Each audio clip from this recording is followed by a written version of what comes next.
हम सदैव चाहते हैं कि ये संसार हमें ज्ञानी कहे, बुद्धिमान कहे, समझदार कहे, किंतु मूर्ख कभी न कहे। मूर्ख इस शब्द से सभी कतराते, दूर भागते हैं, किंतु एक सत्य से सभी अनजान हैं। मूर्ख बनना बुद्धिमान बनने की ओर पहला कदम होता है। आप बड़े से बड़े दिग्गज ज्ञानी के साथ बैठ जाइए, कितनी भी बातें कर लीजिए, कितना भी ज्ञान बांट लीजिए, अनुभव मूर्ख बनने के पश्चात ही प्राप्त होता है कि नहीं? मूर्ख बनने के पश्चात आपको यह समझ में आता है कि क्या नहीं करना चाहिए। ज्ञानी आपको यह बताते हैं कि क्या करना चाहिए, और इस संसार में क्या करना चाहिए से कहीं बड़ा ज्ञान होता है कि क्या नहीं करना चाहिए। इसलिए सदैव स्मरण रखिएगा, आपसे हुई कुछ भूलें, आपको कोई मूर्ख बना जाता है, आपके साथ छल कपट करता है, तो कोई बात नहीं, ये अंत में आपको और बुद्धिमान ही बनाएगा। इस समय सकारात्मक रहिए, ये संसार आपको ज्ञान ही अवश्य कहेगा। आप किसे मित्र मानते हैं?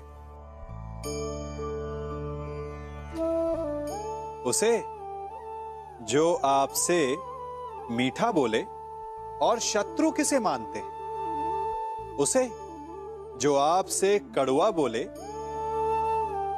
नहीं, शत्रुता और मित्रता दोनों का निर्णय उनकी बातों से नहीं होता। कभी कभी मीठा बोलने वाला आपका शत्रु हो सकता है, और कभी कभी कड़वा बोलने वाला आपका मित्र। ठीक उसी भांति जैसे मीठा सोम रस हानिकारक होता है और कड़वी औषधि लाभदायक, इसीलिए किसी को भी उसके शब्दों से नहीं, उसके कर्मों से पहचानिए, क्योंकि मनुष्य के कर्म ही उसकी पहचान होती कि वो शत्रु है या मित्र। आजकल सर्वत्र सहनशीलता की कमी है। बात बात पर लोग झगड़ जाते हैं, विवाद पर उतारू हो जाते हैं। कारण शब्दों का प्रयोग, शब्दों का और वचनों का उचित प्रयोग करना सीखिए।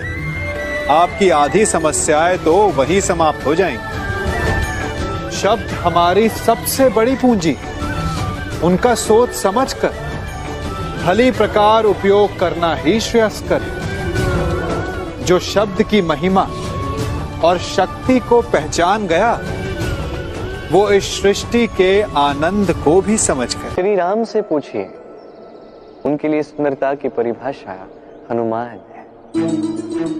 टूटी हुई हनु, फूला हुआ मुंह, कहने को वानर, लंबी पूंछ, इतने भोले कि उन्हें अमूल्य मणियों की माला दी तो उसे तोड़ के उसमें श्री राम ढूंढ रहे हैं, किंतु भाव कितना सुंदर।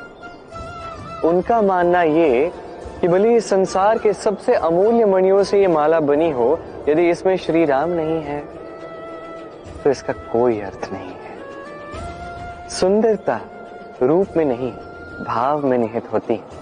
यदि आप सुंदरता प्राप्त करना चाहते हैं तो इस सुंदरता को कर्मों में लाइए, भाव में, विचारों में लाइए। ये सुंदरता आप ही के साथ रहे। और यदि आप सुंदरता को रूप में ढूंढते हैं तो वो कुछ ही क्षणों की बात है।